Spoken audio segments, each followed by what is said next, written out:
If you want to get into the wrestling business, you should be aiming to become the World Heavyweight Champion. It's a phrase you've heard since the beginning of time, and it makes sense. Doesn't mean it's essential to make your way to that spot, but aiming for it will ensure you're hungry, improving, and kicking ass. It's just a metaphor for life, really. Throw yourself into it and see what happens. What a company doesn't want to happen, though, is to bestow you with one of these accolades and then struggle to get it back from you. Sounds mad given that wrestling is a work, but it's still populated by humans, and humans can be crazy. I suppose it's about knowing your worth, but that doesn't always go the way you'd hoped. I'm Simon from What Culture. Please hit that subscribe button. And this is 10 times wrestlers held championship belts hostage. Number 10, Jeff Jarrett and the Intercontinental title. A famous story, all things considered, and an incident that meant when WCW closed its doors, Jeff Jarrett had nowhere to go. Vince McMahon even called him out on live TV because of what happened in 1999, and then Jeff had to go and start his own company. All going down at that year's No Mercy, Jarrett arrived to the building that night as essentially a free agent, as he hadn't come to terms on a new deal with WWE. Certainly sounded like he was WCW bound, but as this was the situation and he had a match for his title, well, Jeff made sure he got what he felt he deserved. Asking for a rumored $300,000 in fees he'd already earned and would have got in the future, Jarrett basically told the promotion to pay him or he wouldn't go out and drop the championship to China. WWE's hands were tied and they agreed, but a lot of bad blood was left. It's why when Jeff got inducted into the Hall of Fame in 2018, some people were very surprised, even more so when he returned properly as a backstage producer. You really never can say never. Number 9, Ric Flair and the WCW World title. Ric Flair didn't just hold on to the WCW Heavyweight Championship because he felt incredibly disrespected by the company in 1991. He also had a financial investment in it. Such was the way back in the day. When somebody was anointed the man and given this honor, they had to plump up $25,000 as some sort of deposit. You got it back when you were no longer the champ, but given the Nature Boy had been pushed out the door by World Championship Wrestling and nobody was giving him his damn cash back, he left and kept the gold, even turned up with it on WWE TV. It created some truly jaw-dropping television to see it on a rival program, but can you blame Flair? Despite being an anchor for the promotion for years, he was told to cut his hair and call himself Spartacus. I mean, you couldn't make it up, and yet somebody tried to make it up. Number 8, Stan Hansen and the AWA Heavyweight title. In the mid-80s, Stan Hansen was doing so well for himself that he had multiple people paying him for his services. He still felt the need to protect his aura though, which is why this situation eventually came to a head. In 1986, Stan was making far more cash working for Japan's AJPW than he was for the AWA, so understandably he prioritized his time there. Vern Gagne, who owned the AWA though, knew how popular Hansen was, so kept demanding more and more appearances. You can see where this is going. Tensions rose as a man named Vince McMahon heated up the competition, and when Hansen continued to choose dates out in the East over those in the United States, Gagne demanded that Stan drop the title if he wasn't going to defend it. It got so bad the promotion even ran videos calling its own champion a coward for not returning and defending against Nick Bockwinkel. The end result was that the AWA did get their belt back, but it was in pieces. Hansen had decided to run over it in his car before popping what was left in the post. I mean, that's one way to sort it out, I suppose. Number 7, Jerry Lawler and the AWA Heavyweight title. Jeez, what is it with this belt? The only recognized world championship that Jerry Lawler won outside of his own Memphis territory, this all came down to money.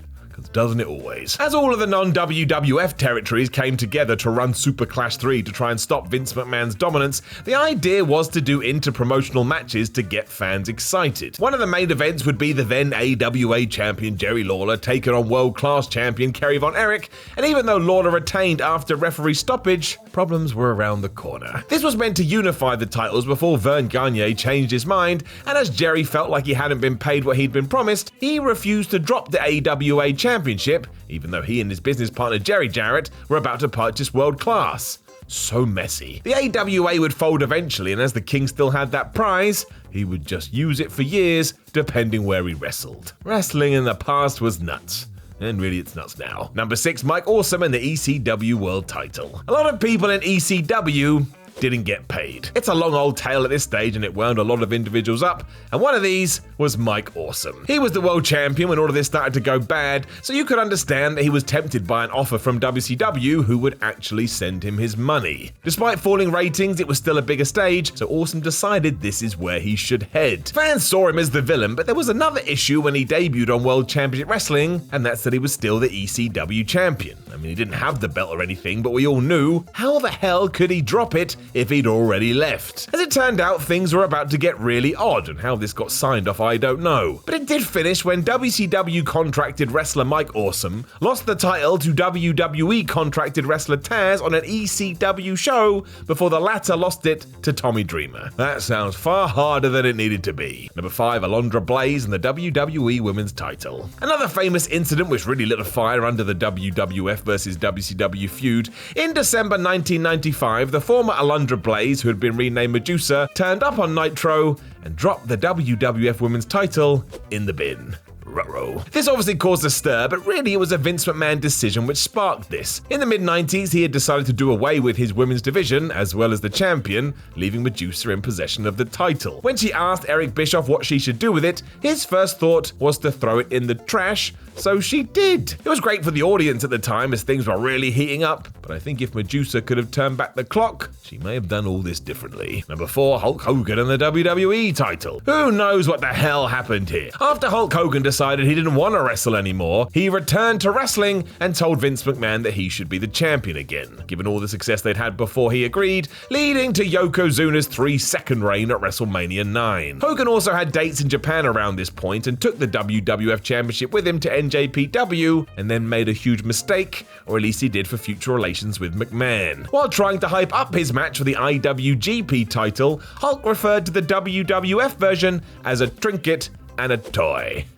Good one, Hogan. This also tied into him promising to drop the belt back to Bret Hart at that year's SummerSlam, but he then refused to do that, essentially keeping the title hostage. It all ended with a rush switch at King of the Ring where Yoko won it back, and Hogan once again vanished into the abyss. Number 3, Brock Lesnar and the IWGP title. A lot of people forget this, but in 2005, Brock Lesnar was the IWGP champion. It was a big deal given his famous fallout with WWE, but it took weeks before that hit the wall too. Saying he had been underpaid, Lesnar refused to lose the belt until it was sorted, and given that New Japan disagreed, we had an impasse. It got so bad the promotion just stripped him of it in 2006, but as Brock still had the physical belt, he turned up on an Antonio Inoki Genome Federation show where he took on Kurt Angle for this championship. It was bizarre. It got weirder as Lesnar lost, making Angle the champ until Angle fought Shinsuke Nakamura, who defeated him and finally cleared this all up. Unsurprisingly, Brock never worked for New Japan again. Number 2, Brock Lesnar and the Universal title. I'm not sure I blame Brock for this one because he was given the deal of the century by WWE. It didn't have to happen, but Vince McMahon was so desperate to keep the beast, he did whatever he had to do.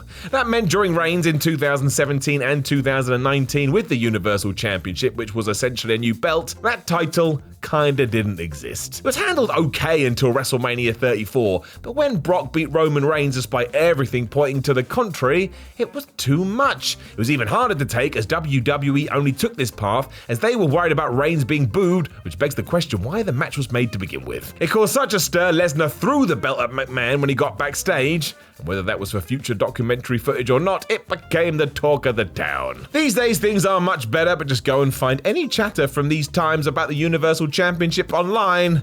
Fans were not pleased. Number 1, Tessa Blanchard and the Impact World title. This should have been a landmark moment in wrestling history. Unfortunately, both during the lead-up and after the fact, it was just drowning in controversy. There is no question when it comes to Tessa Blanchard's talent, but just as she was about to win the men's Impact World title in January 2020, a bunch of very worrying stories emerged. They were unacceptable at best, but despite that, the promotion moved forward with their plans. It meant that she did beat Sami Callihan for that championship, and then it hit the bricks when the global pandemic arrived. A few months after that, there was some kind of disagreement, however, and Impact stripped Tessa of this belt, and then it really got going. There were rumors that Tessa had refused to film vignettes for the company that led to the two parting ways, and really, all of this was a bit of a disaster. As of me saying these words, we still don't know where Tessa Blanchard is going to turn up, or why she said no to Impact Wrestling, and it all gets me a little bit hot under the collar. Know of any other wrestling championships that were held up? Make sure you let us know in the comments below, and don't forget to like, share, and subscribe. Then head over to whatculture.com and read yourself some articles. Follow What Culture on Twitter, What Culture WWE, and watch more videos here